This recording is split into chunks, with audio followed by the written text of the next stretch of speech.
નમસ્કાર. અગાઉ આપણે જોયું કે મેં જ્યારે વિદ્યાર્થીઓને શરૂઆતની સ્થિતિમાં વાંચન કરાવતો હતો ત્યારે એ તૂતક વાંચન કરે છે. દાખલા તરીકે એને વાંચવાનું હોય સવાર, તો માટે સ વનિકનો વા ર. આવું વાંચન આપણે અગાઉના વિડીયોમાં નિહાળ્યું હતું. મિત્રો, ત્યારબાદ અઢાક પ્રયત્નો પછી લગભગ 6-7 મહિના પછી એક એફએલએન કોર્નર બનાવવામાં આવ્યું. આ એફએલએન કોર્નરની અંદર બાળક જાતે જ સ્વપ્રયત્ને અહીં આવે છે, આવી રીતે બેસે છે. અહીંયા આપણે શબ્દો સાથે, ચિત્રો સાથે એ વાંચે છે, ઓળખે છે. અહીં અંકો પણ છે. એફએલએન કીટ આખી રાખવામાં આવી છે, જેમાં કનો માત્રાનો પણ અભ્યાસ કરે છે. આ દરેક વસ્તુઓની અંદર આપ જોઈ શકો છો કે આ પ્રયત્નોથી એમની સાથે 1 કલાકનો રોજ મહાવરો છે. અને હું ન આવ્યો હોય તો એ પોતે જાતે મારા વિદ્યાર્થીઓ આ એફએલએન કોર્નરમાં આવે છે, જાતે જ 4 ચિત્રોનો અભ્યાસ કરે છે, જોઈ છે, ચિત્રને ઓળખે છે, પારખે છે અને ધીમે ધીમે એઓના જે વાંચન, ગણન અને લેખનની જે ક્ષમતામાં સુધારો જોવા મળી રહ્યો છે. એની સાથે જ મેં મારા પ્રયત્નથી પણ કેટલાક પ્રોજેક્ટો તૈયાર કર્યા છે, જેમાં એક વાંચનનો આલ્બમ તૈયાર કર્યો છે, જેની અંદર વિવિધ વાંચનો આલ્બમો.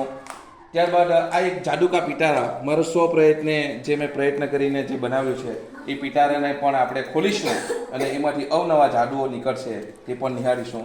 સાથે વિવિધ અંકોની સંખ્યાની ગાણિતિક સિદ્ધિ પ્રાપ્ત થાય તેના માટે લાખ સુધીની સંખ્યા.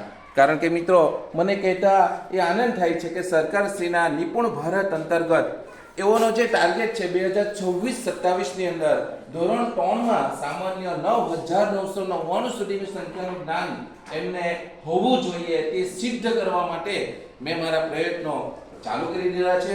અને લગભગ એમાં મને આ 2024ની અંદર તો ઘણા બધી એવી સફળતા પ્રાપ્ત થઈ ગઈ છે.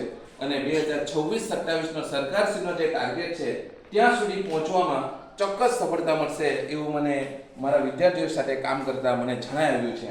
ચાલો તો મિત્રો, આપણે હવે નિહાળીએ, બધું વાત ન કરતા એની જે આપણને જે સફળતા પ્રાપ્ત થઈ છે તેનું લાઈવ ડેમોન્સ્ટ્રેશન જોઈ લઈએ. અગાઉના વિડીયોમાં આપણે જોયું હતું કે જેમાં બાળકો તૂતક વાંચન કરતા હતા, સંખ્યા જ્ઞાનનો પણ અભાવ હતો.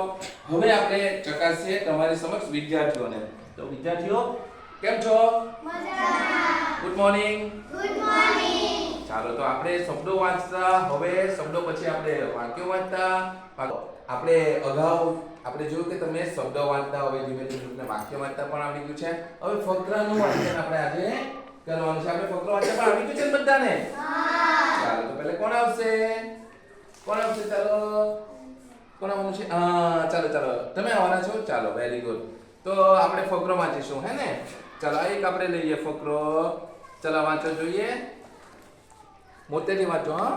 માંસાહારી પ્રાણીઓમાં સૌથી મોટું રીંછ પરથી ધ્રુવ પ્રદેશનું સફેદ રીંછ છે. ધ્રુવ પ્રદેશના ઠંડા વાતાવરણ જીવતા રહેવા માટે કુદરતે તેના શરીર પર સરસ વેરી ગુડ. ચાલો જો, વેરી ગુડ.